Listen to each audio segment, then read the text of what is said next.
Hey, what's going on, guys? It's Jack.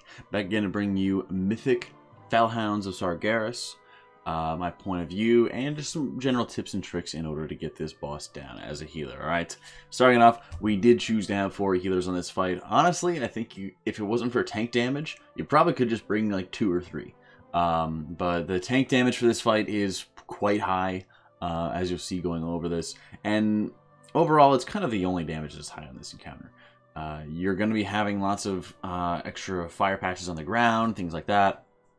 They really don't deal that much damage. The big damage is going to kind of come from Siphoned, although with how many healers that you have in a 4-heal situation, you're basically going to be able to raw heal through that before anybody drops anywhere near low. What will happen is you will be given a specific color, where you will take less damage of that element. So, for example, if you have the fire patch, you should probably go to the fire dogs because you'll take a lot less damage from that fire dog. If you have the shadow debuff, same thing, you should go to shadow. The kicker to this is that if you have any mechanics that deal an opposite color, so if you have shadow markings and you get inflamed on you, if you hit anybody else with your flames, you actually just like mini grip them into you. It's kind of a jarring and very annoying mechanic that can easily just kind of mess with you very, very quickly. So keep in mind, if you have a shadow marker and you are having inflamed on you, just stand away from other people. The big ways that people die here, for example, is like maybe the flame touch, as the flame touch is going to be going out on people, or it's going to be dropping big puddles and stuff like that. Those are the very lethal puddles, which you'll see from normal and heroic. Those are basically going to be the big things that can possibly kill you. Whereas the regular fire patches that you're going to see kind of covering the entire room as you're seeing me go onto the right side here, those don't really deal that much damage. You can really stand in them a lot. But the molten touches that actually just lifted me and dropped me right above where they were going to land, those things will definitely be killing you. So definitely knowing the difference. So as you're seeing, we kind of went to our start point, went all the way to the side, dropped tons and tons of fire there, and we're going back to our starter location. The fire patches that are lingering on the ground here, those really don't deal that much damage. And if, for example, you're splitting up a siphon, or you need to be having everybody stacked as you're moving, it's actually not a big deal for people to be running through those fire patches as long as you have your healers in the right position to be able to deal with any of the little ticking damage. But the ticking damage is really not that high. A big part of why is because if you're in the fire patch, you're taking less fire damage.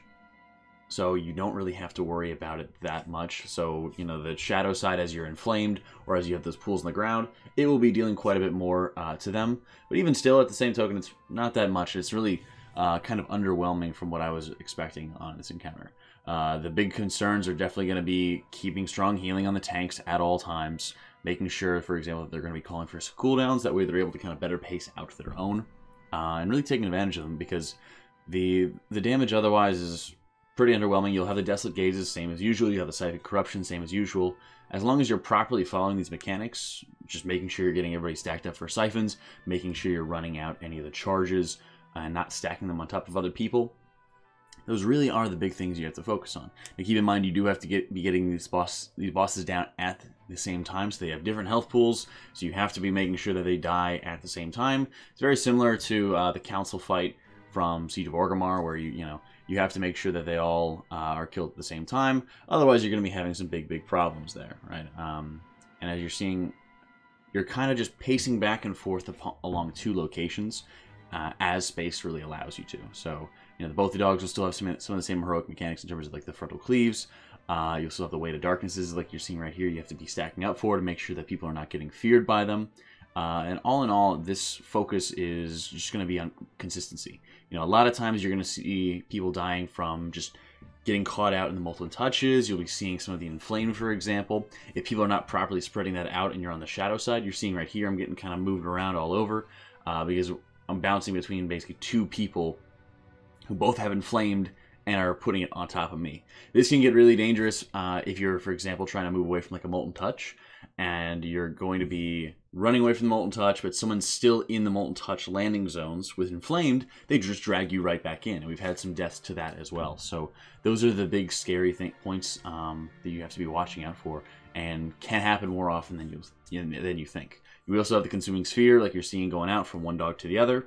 It will be sucking in the entire raid, but generally speaking, it's very easy to avoid. It's very easy to watch out for. Most of our deaths here were really just from people kind of getting caught out, not being in the right position, not moving together as a group, all kinds of things like that. I mean, you'll even see, like I said, the molten touches are pretty scary with how they're basically landing right where you're positioned, and that can be basically terrifying. Though, like I said, it took us about a handful of pulls, and overall was not a very crazy difficult boss. So, hope this helps in getting your boss and getting your hounds down when you guys get to it. Anything that I would really suggest would probably be bring multiple paladin healers if you have the option to. Otherwise, it really isn't that big of a deal. Making sure your healers are prioritizing the tanks as much as possible. A lot of our deaths were just mechanical failures, not into really a lack of HPS or anything like that. So, hope you guys enjoyed it. Let me know what you guys think. If you have any other kind of questions about this boss, or if you want to check out our logs, the links will be in the description below. Anyway, thank you for watching, guys. Hope you all enjoyed it. I'll catch you all next time.